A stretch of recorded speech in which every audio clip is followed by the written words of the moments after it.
This is Sports Spectrum, the sports and faith podcast where we bring Jesus into the conversation. Here's your host, Jason Romano. What's up, guys? Welcome to the show. I am Jason Romano. So glad you're tuning into our program today. Our website, sportspectrum.com. That's a great place to bookmark and check out every single day. Do you still bookmark websites, by the way? I don't even know.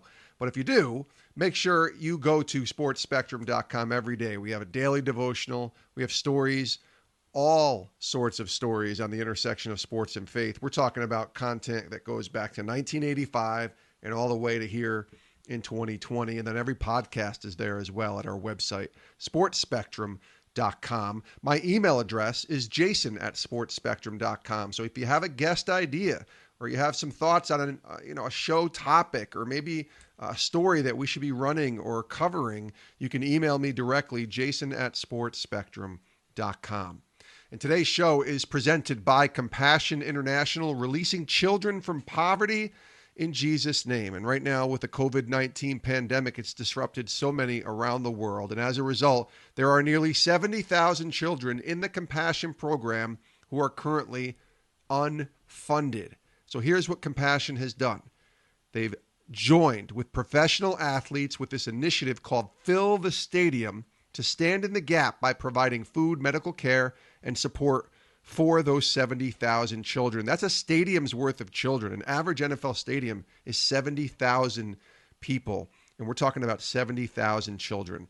And $500 provides each child with a year of food, hygiene kits, medical care, child protection, family support.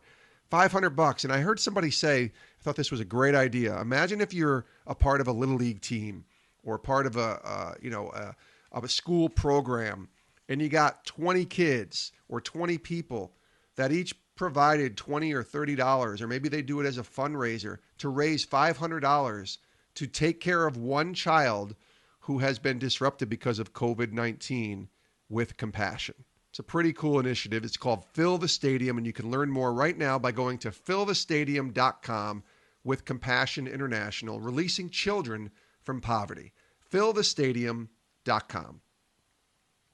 We are also presented today by Water Mission, a nonprofit Christian engineering ministry fighting the global water crisis with safe water, sanitation, and hygiene solutions in developing countries and in disaster areas. They've served more than 5 million people in 56 countries, and they do amazing work fighting the global water crisis. Listen to some of these statistics. 4.4 billion people lack access to adequate sanitation.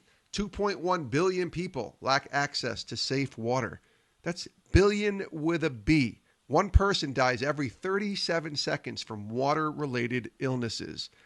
And they're so preventable, right? If you get safe water and sanitation, you can prevent these tragedies from happening. And that's what Water Mission is about, providing urgently needed safe water, sanitation, and hygiene solutions. They're doing it right now with COVID-19 to refugee settlements and other vulnerable communities. You can learn more right now, donate, and pray with them by going to watermission.org. watermission.org. Today on the Sports Spectrum podcast, we welcome the first set of twins to the show. Heidi Burge and Heather Burge, the Burge sisters, recognized in 1991 by Guinness World Records as the world's tallest female twins. Heidi is now Heidi Burge Horton, played in the WNBA after going to college. She went to Virginia with her sister Heather. Heather is now Heather Burge Quella. Heather was the 1993 ACC Player of the Year, also played in the WNBA. And both Heidi and Heather led Virginia to 3 Atlantic Coast Conference championships and 3 straight women's NCAA Final Four appearances in 1990 to 1992. They were featured in the 1992 edition of Sports Spectrum magazine. So if you're a longtime subscriber to our magazine, go back in the archives and find that 1992 edition with Heather and Heidi Burge. And they, interestingly enough, had a movie made about their life from Disney. It's called Double Teamed. It was released in 2002. It's on Disney Plus right now. If you have Disney Plus, you can go watch the movie Double Team. It's a real good family movie about their lives. And Heather and Heidi join us here today to talk about all that God has done on their journey and bringing them all the way to where they are today here in 2020. This was a fun conversation right before Thanksgiving, a lot to be thankful for, and I'm thankful for Heidi and Heather joining us here today on Sports Spectrum, twin sisters. Take a listen.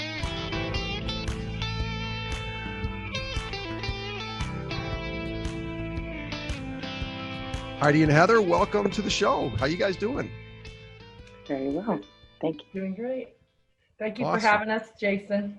Absolutely. See, I made the cardinal mistake. They taught me this at ESPN. Never ask two people the same question and not address them. So I promise you, as we go here, I'm going to address each of you and pick a name to answer, because it's just a lot easier than you guys trying to figure out who to talk and how to talk, especially on Zooms when we're doing this through the pandemic. But let's start all the way back to 1972, and I just dated it. I'm so sorry. But I read you guys were just a few months old, and Heidi, you had this serious condition that gave you like this 50-50 chance of survival. Am I right on that? Yeah. And where did you read that? The internet? I don't know. Sometimes it's true, sometimes it's not. Tell me about that. Everything you read. That's right. Actually, that is a true story. I was born with a heart defect. They didn't know of anybody else in our family history that had this kind of defect. In fact, it's very rare, and it's called a double aortic arch. Your aorta is the artery that goes out of your heart, and when your heart pumps, it pumps the blood all around your body through that big aorta. And mine branched off and then became one and went to the rest of my body. So essentially it made a bridge and reconnected. And around that branch was my windpipe for breathing and my food pipe. Wow. So my mom watched me as an infant. So again, that was when I was 5 months old. It finally got constricted with the increased blood flow of my little infant body growing up. And I stopped breathing. And I actually code blue, just happened to be my mother was very in tune with her kids. I have to hand it to her, because she saw that past evening, she kept my crib right next to her bed because I always had labored breathing. And she said, I'd had a really hard night of breathing. And she said, I was going to take you right in the morning. And I did. And I stopped breathing, not in the car ride there, not in the parking lot, but as soon as she got to the nurse's desk, I coded blue, and I looked at her. She says, I looked at her eyes, and I just, my head went back, and it just fainted, and they had to resuscitate me with a trach. So one way to tell Heather and Heidi apart is I have a nice tracheotomy scar. Oh yeah. It's eye level. It's eye level to many people. Yes, because you guys just to be honest with you, 6'5", right? That's what you guys ended up both being. Now, Heather, what was that like in childhood? I mean, you get this question, I'm sure, a million times, but for those that don't know your story, or maybe you haven't seen the movie, which we'll talk about in a little bit, what was that like growing up, Heather, in the childhood with an identical twin? And I've talked to identical twins. Some of them are extremely close and inseparable, and others are just like, let me do my own thing. What was that like for you? I think it would be safe to say that we were more like the latter of the two that you just described. And being that I think we were always ultra competitive. And I think as we got older and wanted to have and to establish a difference, just kind of finding out who we were, but also that everybody wouldn't just consider us the same person. And as we got into sports, I think that became even more important to us. First of all, just to establish who I'm different than she is. Please, acknowledge that I'm Heather. I'm not just a twin or one of the sisters. And that was, I think, in college where that became more and more important, at least for me. And I know, I believe it was for her as well. And so I would say, I have to say though, in the beginning of our lives and to this day, we are so close and so in tune with each other. It's an inseparable bond that our husbands, no one understands, but knows that it's there. Our family knew it was there, although on the outside we fought and we battled, but deep in our hearts we're just connected at the heart. We're so close. That's awesome. Close. Heidi, speaking of your childhood, how about faith? Because this is a faith and sports show. Was faith always an important part of your life growing up as in a family? Yes, we were raised in the church as far as when we could remember, I guess. In Sunday school, we went to a non-denominational church called Calvary Church of the Coastlands. Back then, they called them Four Corners churches. I don't know if you know that. Non-denominational, Four Corners. Older generations will know. Okay. But we were a part of that. And of course, I think my dad was in the choir. My mom taught the special needs Sunday school. So that's how we were raised. And then, of course, high school, I can say, when we moved up to Palos Verdes out of the Redondo Beach area, and when we started really intense training for basketball is when I can't say we fell away from the church, but we lost the ability on Sundays to go to church every week. And it quickly, to me, was not that we lost that part of our life, but we lost the community fellowship of going to church and youth group. We never had time to go to youth group. So, but we always stuck close to it at home. Everything starts from home anyway. And I would say both my parents did a good job of reminding us about the Bible, reminding us to stay in the Word. My mother was a prayer warrior for over 40 years. I mean, she always was until her dying day. She was always our prayer warrior behind the scenes. And so we have that heritage and that upbringing.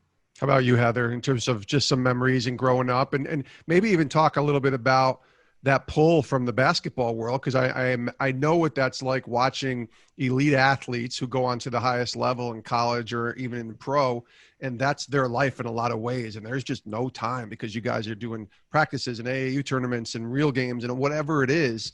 What was that like from your experience, Heather? I think I would have to say, obviously, it's a definite necessity for those athletes that spend so much time training. And we were so fortunate. We had a gal who was the daughter of one of my mom's prayer warrior friends who she looked almost like our triplet, to tell you the truth, but 9 years older. And she, to me, was my little angel. She was an angel to me. I became very close to her. In my younger years, I wanted to be just like her. She was so godly, and she was leading Bible studies, and she would house missionaries, and I just want to be just like her. And ended up that I saw her through cancer for the last years of her life. That was the most sweetest thing. I'm getting a little shaky talking about, actually. But I have to say, she, when we were in high school, said, "You girls need to stay in Bible study. So we're going to start a group and she goes, invite anyone from your team, come over to my house after practice and we'll do Bible study." And so she would do things like that. And she also steered me onto AIA with Athletes in Action. When I was injured, I went and lived with a host family in Cincinnati, and we played. I couldn't even play, actually. I just got to be there in their training camp. I was too injured to play, but got the word fed through those mediums. Like there's so many, and a specialty Bible study also at UVA that I joined in my senior year was a Athletes in Action type, or FCA, Fellowship of Christian Athletes. Sure. So there were always those opportunities, and they knock on your door. God opens the way for those things. When I was young, I just have to say, when I first entered college, though, I was so distracted by all the things that I kind of pushed those away, and I regretted it later, but then realized, God is so faithful. He always, he waits for you to make the choice, but he doesn't stop trying. And people pray for you, and we're so blessed to have a Heavenly Father that seeks after us, and I've experienced that my whole life, and I get the chance to share that with kids now, and I teach at a Christian school, and it's just so awesome. Yeah, so I wanted to kind of piggyback off that, Heidi, and ask you, just kind of full circle, those foundational teachings, right? Those moments where you're getting fed in the Word, being asked to go to Bible study with your teammates, like that's amazing things. But now we come full circle to where you guys are today. We're going to go back and kind of talk a little bit about what happened in the middle there, but where that faith foundation is for you today and how important it is. Yeah, well, I get to be the coach that gives the word of God to all these kids in the program that I'm currently running here in Houston, which is an amazing honor and a blessing. And I have so many families that we get to reach through that. So I know the foundation is the reason why I can do that. I will say that I was more of the skeptic when I was younger. So we had the foundational things, and I love what Heather said. It was God's always seeking after you. And I want to praise those faithful warriors that are doing the leadership in our schools, Fellowship of Christian Athletes. And I know they have 6 a.m. meetings at some of our high school and these things.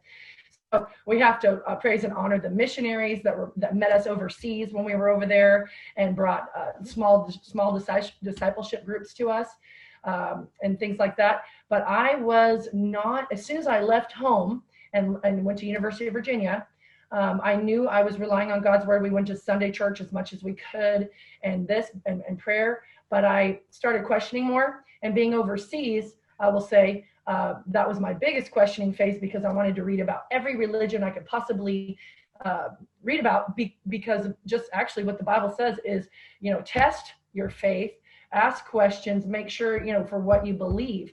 And these things are what I went through. That was my journey. Heather's was different. We're very different personalities. But all in all, God was always there. God always provided a person or persons, groups, ministry groups, missionaries, and discipleship groups. And he never let go. I would say he never let go of me, even though I was sort of pulling away from him. So now I got the bonus, like Heather, I came full circle with coming back to my firm foundation, coming back to my faith, pure. I can say I honestly dedicated my life to Christ when I was 26 years old in Greece, in Athens, Greece, playing for Panathinaikos team, because of some surfer dude pastor at St. Andrew's Presbyterian Church in Piraeus, port of Piraeus, Athens, Greece. And that was a turning point for me. And then it all started, everything that I had learned when I was young just started just becoming alive in my life. And then I was becoming a different person because of it. That's seed planting, right? I mean, that's what it's about, Heather, isn't it? When you're young and you're just planting those seeds, sometimes you don't know when they'll bloom. And I love your story, Heidi, because you're 26 and you're in Greece of all places. And that happens. That's right. Yeah. How about for you, Heather? I mean, talk a little bit about that kind of full circle for you and that faith importance today. And I know you said you teach now at a school, but just kind of those seeds that were planted years ago, now they start to bloom. Yeah, I think that's why I went into teaching to go when I was in 6th grade at a Christian school. I remember this teacher that just had such an impact in my life, and so much to the point that at that time I said, I'm going to be a teacher when I grow up, because I want to touch somebody's life like she touched mine, And it was funny that was in 6th grade. And when I first finished basketball, I didn't even think twice. I knew exactly what profession I was going to go into, and I jumped on board to get the credential, and I got a job teaching. And I did not want 8th graders, but I got 8th graders. And I said, okay, God, you're funny, very funny, because I said, please, no 8th graders.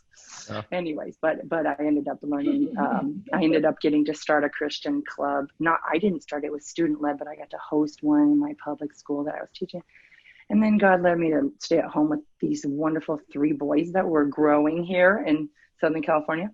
And they're all going to be like 7 foot something.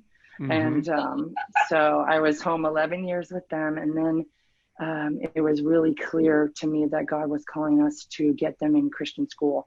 And to offset the price, I said, okay, I'll go back and I want to teach. I love teaching, and it would be great for me to be at their school. So all this to say, I'm leading up to the fact that back in 6th grade, when I was doing stretching with this PE teacher, this English teacher that I just loved so much, I remember learning verses, learning the love chapter in 1 Corinthians and things like that, where we had to memorize all that. And then I get to go and pray with the kids before class and encourage them to, keep seeking, seek, and you'll find, and those type of things. And in these forming relationships with these kids, a lot of them, even in the Christian school, a handful don't know the Lord and don't have parents that are church going, and they just they're wandering, they're seeking, and it's a blessing to be able to hopefully make an impact on them and just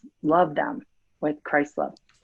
I will say 8th graders, just, I mean, that's the most awkward moment of that early teenage. My daughter's in 11th grade now, and she's obviously my daughter, but 8th grade was hard and strange and weird and awkward, right? It was. I compare it to the terrible twos on hormones. That's what I call it, because one day you are just their mommy and they need you, and the next day they're like, no, get away from me, I don't need you, I just want to be myself. It's hilarious. A lot of truth to that. I didn't have a daughter, so I don't have to deal with the emotional stuff as much, but it's just so funny because I deal with them at school all day. Oh my gosh. Mm-hmm. Oh, I know. I have a daughter. And Heidi, and Heidi knows. Heidi. 8th grade. Heidi knows exactly what we're talking about. In fact, I check on her every day to see if she's kept her sanity today, just because it's not always that easy. I think she's listening right next door, so we got to be careful here. I love Holly because she's a lot like me. Yes, I love her. That's amazing. Love her.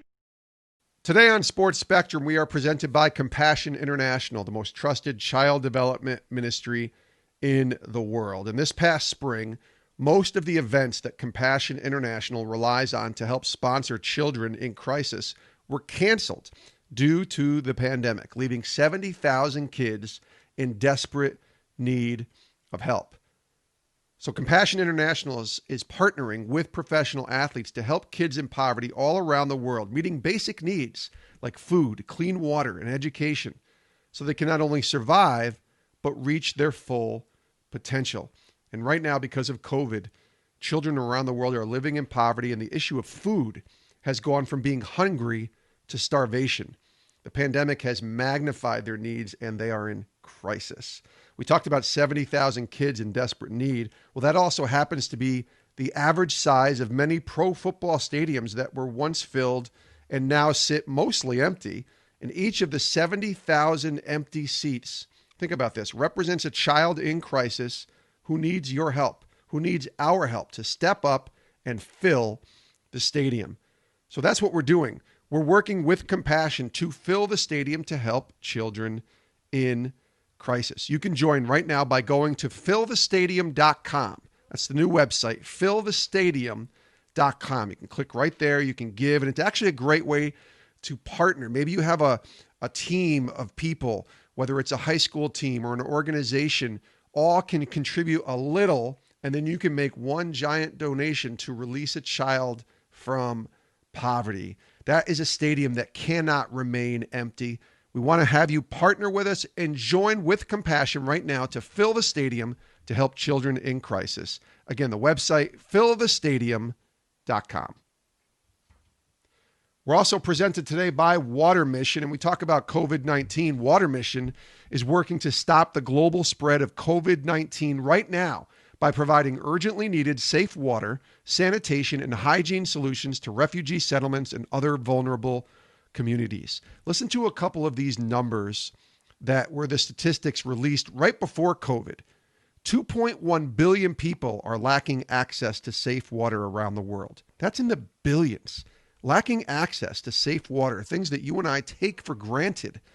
And there's people around the world who don't have that. How about this number? 4.4 billion people lacking access to adequate sanitation. 4.4 billion people. Again, things that you and I take for granted every single day. And that's why Water Mission is an important place to sow into because of the work that they're doing fighting the global water crisis. You can learn more right now and pray with them. Heck, even donate, sow into this ministry by going to watermission.org. They're great partners, great sponsors of Sports Spectrum. We believe in their mission. You should too, and you can help right now. Again, pray with them, pray for them, and donate if you can by going to watermission.org to fight the global water crisis. Watermission.org. Heidi Burge Horton, Heather Burge Quella, they're joining us here right now on Sports Spectrum. I want to ask you guys about just being a package deal, especially when you were younger, because you were known for your accomplishments. You mentioned UVA, University of Virginia. I mean, it was 3 straight Final Four appearances and lots of success. And when you made that decision, I'm wondering, because it's unique. I mean, not, I guess, too unique, but was it always a package deal? Like when you guys were getting recruited, was it, we're going to the same place and that's how it is? Or did it just kind of fall into place that you guys both chose Virginia? I'll ask Heidi first. I would say yes, but that during the recruiting process, nothing is known right off the bat. So you're entering this path that you have lots of steps to take on. But we knew once we narrowed the schools, that was the big thing. How I remember it is we had lots and lots of schools writing us letters with, hey, we'd like you to come to our school. We're going to give you a full ride scholarship. I think we counted, it was 75. Heather, am I right? Like 77, yeah. It was 77 schools. We had big garbage, lawn and leaf bags filled with all these envelopes that were from the school's letters that we got every week. It was very, very, it makes you feel kind of good about yourself, even though I felt like we had a lot to learn. Like we were always, we were projects in the making. But anyway, so how I remember it is that once we decided the final 5, you have to decide your final 5 by early fall of senior November. Year. Mm-hmm. It was November. And once we narrowed it to 5, and they were Vanderbilt, Duke, University of Virginia, UCLA. Stanford was on there, but we dropped them because they didn't need 2 post players. They only wanted 1. Okay. And that's when we said we need to be a package deal. Am I right? So it was Washington was the 5th. Yeah, University of Washington. University of Washington. That we decided to just kind of narrow it down at that point because we knew it was just the circumstance. Yeah, we knew we were going to go far away from home. We figured we had kind of ruled out UCLA and USC just for certain reasons. And we were looking at, back east, and we said, if we're going to go that far away from home, it would be really beneficial to have each other. Plus, we're still very new. I mean, we were still so new. We just learned 3 years ago how to, even shoot a basket. So, right. So I think that kind of influenced our decision. Yeah. What was that like being 6'5" and female? I mean, that's just, you're standing out everywhere you go, right? I'm just wondering, was there an uncomfortable part of that early on, especially, and then when you have the success and everybody's watching you and cheering you on, it might be a little different, but was it something you kind of had to get used to? I guess you have each other to kind of bounce that off each other, but 6'5" and being female, that's not what you normally see when you're walking through an airport or a grocery store. I'll talk to Heidi first about that. Well, okay. I was going to let Heather answer, but I'll say my 2 pence. Heather and I are very different personalities. And if you've seen the movie that's made about us, the Double Team movie, I have to commend them they did a really, really great job. The actresses depicted our personalities to me right spot on. And I don't remember, I didn't like being gawked at, but I guess deeper in my adolescent mind, I realized, everyone's going to have trouble with somebody. And, in this, I always felt like kids are mean in middle school and in high school. They can be really mean, and they're going to be mean if they can. If you don't look like them and you're extra tall or super short, or you have big feet or a big nose, you're going to be, looked at like, And so it didn't bother me as much. I felt especially because having Heather by my side was better. And I felt like if I would just focus on what I'm doing, I don't have to hurt or feel ashamed, or, I don't have to be too sad about all these people always looking at me. Because in my mind, if I saw 2 people that tall walking around campus, I would go, whoa, those girls are tall. Yeah, for sure. Yeah. How about you, Heather? I don't even think it was foreign to me to be looking eye to eye with my teacher. I mean, it wasn't foreign to me. And so I kind of accepted it real early on and not even think twice about it. And we did go to a private school, so they were smaller class sizes. And, we just felt like we were normal, even though on the outside we were taller than people. So I guess that's how I saw it until high school, when we moved to a whole new gigantic, well, not gigantic, but I think there were 1,000 people in the whole high school, and that's a lot of new people looking at you. And I think that's when I started to get self-conscious, a little bit worried about why, gosh, I'm a head and shoulders taller than everyone here, but like Heidi said, it was nicer to have her just by my side, kind of to refresh, like a standard, and then the sports is what I think was just wonderful, because it was such a positive element to pour the tall issue into. We got to use it for our advantage, rather than just feel like we didn't fit in desks or chairs or in normal doors and stuff. That's like right. that, and couldn't, and always never had it. I mean, there were no tall guys, and so that was a bummer as far as starting dating and things like that. So I think that and I was always, like Heidi said, personalities were very different. So I was like this intense study person, and I focused on sports and studying, and I didn't really worry too much about the social stuff. So are you saying I didn't study? Are you saying I didn't study? No, I just was one focus. You had multiple focuses. I always had lots of focuses. Yeah. You had foci. You had foci. And there's multiple foci. I'm gonna when I hit stop, I'll let you guys just continue this conversation. Yes. Stop quick. I know, right? Heather, I got to ask you, Heidi referred to the movie, the Disney movie. It's called Double Teamed, and it's actually on Disney Plus, because as I'm doing my research, I'm like, let me go check my Disney Plus account. There it was. So I watched it, and it's cute. It was back in 2002 when they made it, and it was a good message, but I didn't know your full story. So, you kind of alluded to it, Heidi, but Heather, pretty accurate, I guess, huh, in that movie?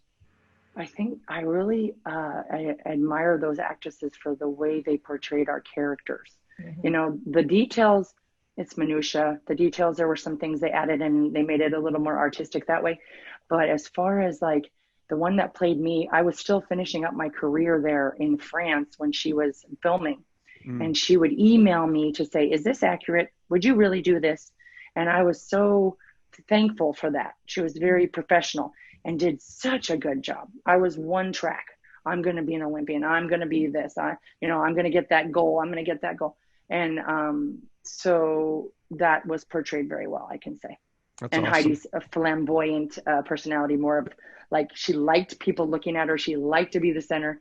It's not changed. I like people looking at me. I didn't care.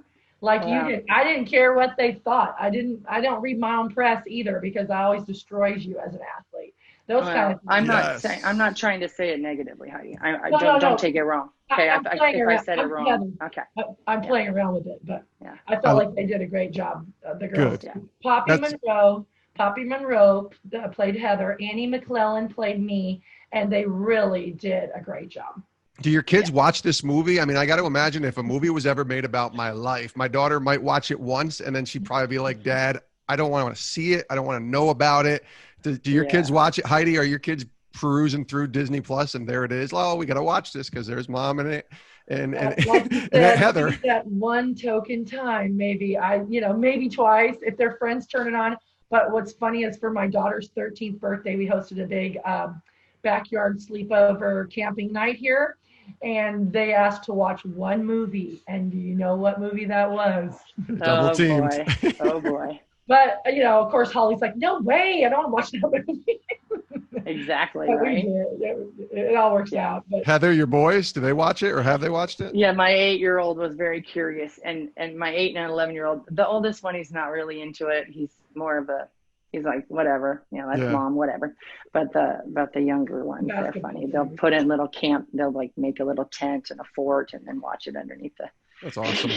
That's great. Well, as we wind down, as we close, we're going to be airing this right around Thanksgiving, believe it or not. It'll be in November. So I want to ask both of you kind of what you're most thankful for. I thought that would be kind of apropos for where we are today. And certainly a lot could change between the recording of this and when we run it. But I think that's a really interesting thought process in where we are, because 2020 feels like there's not a lot to be thankful for. But I'm just curious maybe on one answer from each of you. We'll start with Heidi. I can start. Oh, go ahead. Okay. I could start if you don't mind. Yeah, Heather, take it, Is that, if please. you don't mind, and then I'll go because I got to feed the masses. Okay. Absolutely. So the number one thing that I'm thankful for is my family and God in my family, here and around. It's I've been actually thinking about this a lot lately and thinking, what would the closest people I know say to that question? And I think unanimously it would be family. Hmm. No matter how the relationships can be difficult or good and different times in your lives. And it's such a, it's the way God intended us to be and live in community and relate and learn and grow. And it's good. It's awesome. It's hard. It's everything. And I just am so thankful that I have a husband that loves me. I have, obviously, Heidi and I have this amazing relationship, and our boys, and my dad's still alive, and our dad, I should say, and then his parents are still alive. It's just wonderful. That's I can't awesome. expand on it enough. No, that's great. Well, Heather, thank you for joining us. Go feed your family. Thank you. Thank you. You Take got care. it. Have a good Okay, day. bye-bye. Appreciate you joining Bye. us. Heidi, we'll let you finish up here, Heidi. Okay. It's hard not to say the same things as my sister. I do have a grateful heart for, I will say, God's hand in my life all of these years.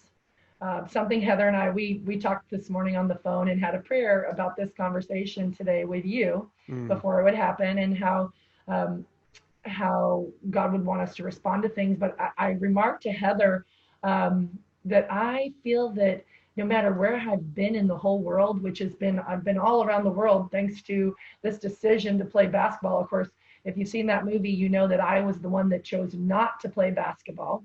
Yeah. I didn't want to. My dad made me. I acted like I hated him when I was 14 years old. And I told him, I'm never going to do this. This is just a sport. How can you make me do that? And I ended up trying it like he told me, which was not in the movie. He told me I had to play 1 year and give it a try. And if I didn't like it after that, he wouldn't make me play anymore. And that changed my life right then and there. And I'm thankful for that decision because basketball formed who I am today. It's a reason I do what I do today. But in the midst of all of that, God's hand was in my life in a big way, with a praying mother and her prayer group always supporting us, interceding for us all over when we lived all over the world. I had to go through watching my sister have a foot accident that was almost deadly in France. And I remember going home from the hospital, not even speaking the language. And the only thing I could do was turn on praise tapes because my heart was so heavy and I was tearful.